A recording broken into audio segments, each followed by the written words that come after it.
Hello everybody, and welcome back to the channel for this week's weekly recap. Before we get started, make sure you give me a thumbs up down below to encourage me to make more videos of this type. Also, subscribe to my YouTube channel where you will find additional videos of this nature, along with toolbox safety topic videos and leadership training videos. Well, let's go ahead and get right into it. As you can see, I'm in a hotel room. I'm back on the job, that multi-story implosion that's to happen. It's sometime in the first of the year. But before I got here, I did have the opportunity to visit 8 jobs. I must say that I'm really pleased and everything looks really good.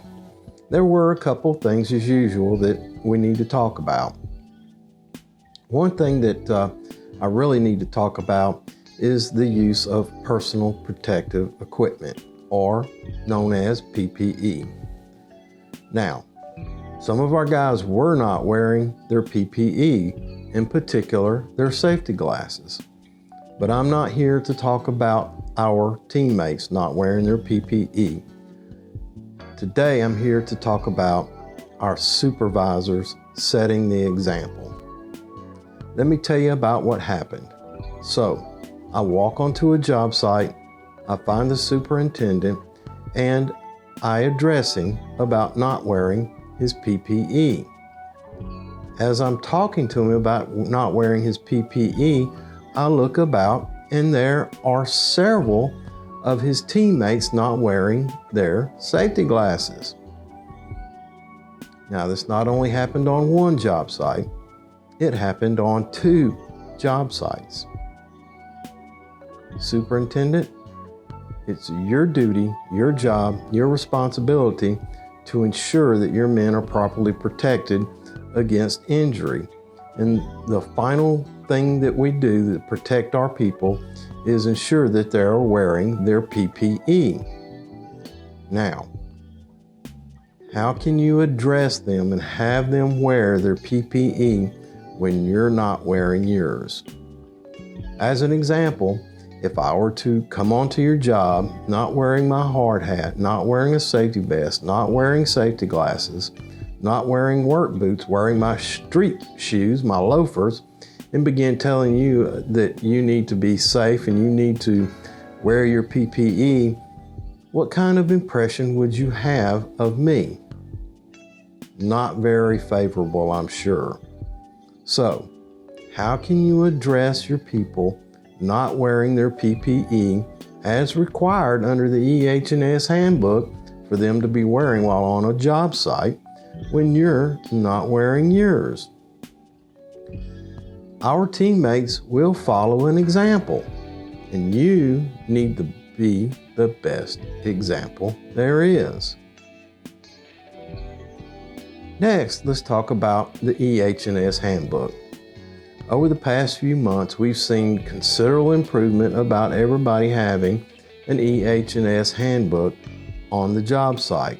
The EH&S Handbook is a valuable tool. It contains company policy, OSHA standards, and you can use those sections in that EH&S Handbook to have impromptu training on your job site for your men. It's a valuable resource, and I'm glad we finally have everybody's having one on their job. However, some of them that I looked at this past week were out of date. Some of them by as much as 7 years. A lot changes in 7 years. A company grows, gains experiences, recognizes hazards that they want to protect their employees against, and they put it in the EH&S Handbook. If your EH&S Handbook is out of date, you may be missing critical information about safety, company policy, and human resources. Make sure that your EH&S Handbook is up to date. The final thought, back to the leadership issue.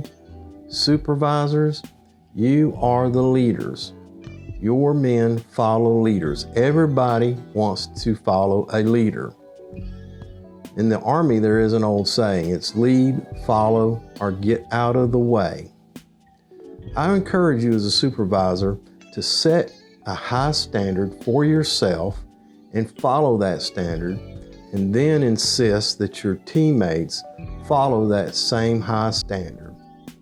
What you will have is a safe, highly productive workforce that is willing to go the extra mile to do an exemplary job so that you shine, your team shines, and the company shines.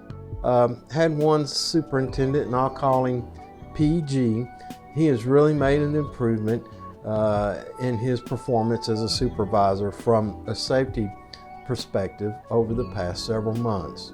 So PG, please keep up the good work. Continue to improve in all aspects, and your men will follow suit. Well, that's it for this week's safety recap. Make sure that you give me a thumbs up down below here to encourage me to make more videos of this type. Also, subscribe to my YouTube channel where you will find additional videos of this nature, toolbox safety training videos, and leadership training videos. Until we see each other again, take care of yourself because you're number one. Look out for your coworkers and ensure their safety. And more importantly, have a grateful day. And remember, I will see you in the field.